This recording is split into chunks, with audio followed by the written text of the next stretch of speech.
What's going on, guys? Tobin here with you, and yes, I know that I look like a lobster that made out with a raccoon. I'm aware. Listen, the vacation was nice. It was sweet. It was enjoyable. It was relaxing. But a nice cherry on top was seeing what the Miami Heat were able to do to the New York Knicks. Because let me tell you something, dude. You don't lose to the New York Knicks with DWade in the building. All right, that's not going to happen, Jack. I don't care what kind of season they're having or how froggy all the Knicks fans are feeling. DWade, the king, comes and sits in his throne as he looks upon in his kingdom, his house. You're going to perform, okay? And they needed this one tonight in a big way. They got two huge ones with tonight, and then, of course, what's upcoming to this weekend against the Brooklyn Nets. But tonight, they got it done in a very, very fun, competitive game. Jimmy Buckets, Jim VP. What can be said about this man? He just continues to shine. His season has just been outstanding every which way. He looks like he's completely carved out and ready for the playoffs. And his performance tonight was just absolutely masterful. 35 points, 4 rebounds, 9 assists, 4 steals. Just completely obliterating the New York Knicks. And then just giving Julius Randle the business in the fourth quarter. Just, Julius Randle, ref, you guys are calling fouls on everything today. Poor me. I can't stop running into people. I can't stop clotheslining people. Why would you call the game? I'm better than Chris Bosh. Did you hear Brandon Tatum say that? And Jimmy Butler just had to hit him with a -1 for sass, dude. For sass, because Julius Randle's sitting here belly aching, saying, "Oh, give me a call, ref." Boo-hoo. Stop crying about it. He was a non-factor today, Julius Randle. That's what he was. They got it from everybody else on this team in that starting lineup today. Jalen Brunson, he was good. RJ Barrett, he was good. Quentin Grimes, he was good. And Julius Randle, who stuck it in the Heat the last time that he was here with all those cute little ugly jumpers that not a peep out of him today other than when he was whining and crying about not being able to guard Jimmy Buckets. It was a beautiful thing to see. And Jimmy was just, he was in his element. It was a good thing to see, dude. Jim VP, he was peacocking today, dude. He was talking, giving it to DWade, just like every time he was hitting threes and John at DWade. He was just giving the end ones and talking to DWade. It was a beautiful thing. You could just see that Jimmy, he had the spotlights on him today. And it was a great thing. And I love every time when Dwyane comes back. I love the Spo hug afterwards. It's Goosey's galore. It's quite frankly, it's Gennady Golovkin, dude. It's Triple G. It's Goosey's on Goosey's on Goosey's. It's a beautiful thing. And this Heat win was a beautiful thing all around. Tyler Herro, once again, continues to be Mr. Fourth Quarter, just showing up when it absolutely matters. They need to get a little bit of a spark from Boy Wonder. Bum, bum, bum, bum. And there he is, just lighting it up from downtown. He just seems in his element there. And it's weird the balance that this Heat team has struck. And a lot of it has coincided with a couple of things. First of all, after the All-Star break, some things were wobbly, back and forth. Some leads were getting pretty ugly. But when Kyle Lowry, I will say, this change of the rotation, which is feeling a little last year-ish with them taking Victor Oladipo out of the rotation. They've taken Duncan Robinson out of the rotation. They have Kyle Lowry inserted in. That seems to have really balanced things and have him having a real table setter there for that second unit. And you notice now, we've gone from a point in the season where Kyle Lowry was playing like token minutes, and they were not even considering basically playing him even in the second. It felt like he wasn't even playing the second half of games, to now he's closing every game. He has a bounce to his step. He's stepping in front of guys. He's taking charges. He's setting guys up. He has confidence in his shot. He has confidence in driving to the rim. It's a real beautiful thing to see with what Kyle Lowry has brought to the table for this team and what it has meant for this Miami Heat club going forward. And getting a win like tonight was super important for a couple of reasons. One, you're 0-2 against the Knicks so far this year. One of them was an absolute heartbreaker in your building. Coming into tonight, you wanted to get this one after what was kind of a dicey weekend. You lose to the Bulls. You don't look fantastic, but you pull it out against the Pistons. So you need this one against a good team. You know what's on the line. You're right there starting to creep up behind Brooklyn. You're right there ready to pass them to get out of this whole play-in situation. Try and get yourself with another win back to where your highest point has been of the season from a record standpoint. So a lot of that stuff feels like it's coming together in the right spot. And there's the balance of attack this team has had from the start of the game, getting big minutes from Gabe Vincent. Kevin Love has, in a weird way, has been kind of filling it in on all the little things when it comes to, just being in the right spots, getting your rebounds. He will give you that, that trademark outlet pass every now and then for a big play.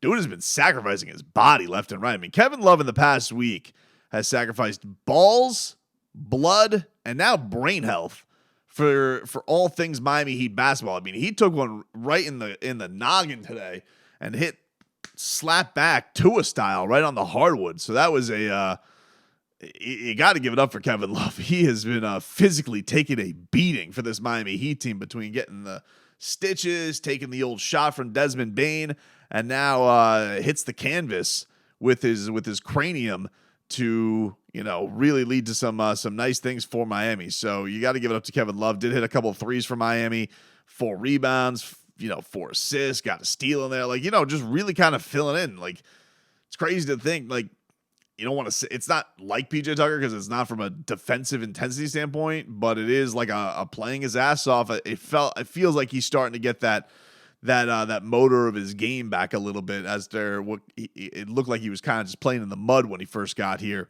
Gabe Vincent still remains a nice staple in the front. He was, got off to such a hot start to today's game. And so you have that confidence, I think, that he has. And a good relationship with Kyle, too, where I do think Kyle is fueling that and furnishing that. And I don't know if there's going to be, a Goran Dragic-esque switch once we get to the postseason and they end up inserting Kyle back into the starting lineup. Right now, the way things look, I would say if it ain't broke, don't fix it.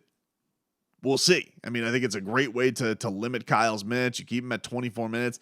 He looks fresh as a daisy. He can close for you in those key minutes. He can set guys up. All of that stuff, just the entire fabric of the team up and down right now, I say it looks as good as it has looked all season. I would say the only thing they really haven't purely figured out is still that backup big spot for Bam because, Cody Zeller looked good. He's got the broken nose. Omer Yurtseven Spo his rats off a ship on Big Yurt. He kind of tried Haywood Highsmith tonight, but really they kind of just went to more Kevin Love minutes in Bam's absence when they needed it today. Bam did play a team-high 40 minutes, so, it's probably going to be like it is going into these things. The one good thing it has been because of, I guess, the tournament scheduling or whatever, it's been a lot of 2 days off for the Heat where they've gotten some nice rest. So they get this win, they'll get to have a couple days off and then take on Brooklyn again on Saturday. So, you're not so worried about Bam playing that many minutes. Yes, he is young, I understand, but if you're getting to the end of the season, you want to have your stars in good shape for it too. Everybody else just played a pretty respectable dose. Jimmy played 37, but, Tyler Herro, 32, Kyle Lowry, 24, Max Strus played 33, and Max Strus with a big onions 3-2. Really, really nice to see the shooting remain still in a place where does feel like it is coming together. Tonight, 16 of 28, 57% from downtown. I mean, the Heat really just shot a healthy percentage from everywhere today. I'm sure there's going to be some Knicks belly aching about the free throws and the calls here and there, but it was even. I mean, you're talking 26 attempts to 25 attempts. So I don't want to hear it, Tom Thibodeau. I don't want to hear it, Bobo in the Bronx. I don't want to hear any of that stuff when it comes to any of these things and why you lost this game. All right, you won on a fluke the last time around. This time, all was righted in the universe. Julius Randle's going to sit there. Oh, I didn't get this call. Boo! Shut up. All right, enough of you guys already. All of you. All right, it's quite frankly, it's unbecoming, Julius Randle. You sit here, you're putting people into rear naked chokes in the middle of the air. You're bowling over people, and you bellyache about you're not being able to guard Jimmy Butler. It's just. Get a hold of yourself. That's what I would say. Quite frankly, get a hold of yourself and your entire team. And Tom Thibodeau just sitting there. Look, you didn't even, you're sitting here, oh, please please, Tom, hit the review. Is there anything more pathetic than a player who's asking for a review and the coach just is like, no shot, I'm going to review that because you're clearly in the wrong here? It's just, I find it the most pathetic thing where, review, you give him the little sign and the coach just gives you the stare. Like, hopefully he's not looking over here. I really don't want to. I'm not going to go with that way, Julius. Not really. This is not going to be where we're going for it. So just a beautiful thing, man. I love winning. I love when the Heat beat the New York Knicks. Love doing it with DWade in the building. I got to say, Mickey, you got to find a way to get this guy off the Jazz, okay? I don't know what the hell happened. Good for DWade that he has, this opportunity to own a piece of the Jazz. It just ain't right, all right? He needs to be in a spot where he's in the Heat franchise. UD officially retiring after this year. You have opening night next year. You announce DWade, Udonis Haslem, part owners of the Miami Heat. You put him in there with part of the organization. It's the way it should have been in the first place. I don't understand it. And yes, I get it. There's a special effect when he is in town. And for those who didn't see yesterday at the World Baseball Classic, DWade was there with Udonis Haslem and a lot of the Heat players with it. Bam was there. Caleb was there. But then Jazz Chisholm was there. Xavier Howe was there. Javon Holland, dudes from Inter Miami were there. It was one of the coolest. The Marlins tweeted out. It was one of the coolest photos. I think Daddy Yankee was there with them too. You think about it. You have Daddy Yankee, DWade, Udonis Haslem, Bam Adebayo, Jazz Chisholm, the Pinks, the Wazoo. That's what they should really just call that picture. They should put it up right next to the Mona Lisa in some French art museum, or quite frankly, just sell it at Art Basel for $1 gazillion next to the rotten banana on a wall. I don't know what you got to do, but I know two things. Micky Arison, he needs to get D-Wade back in the Heat organization some way, somehow.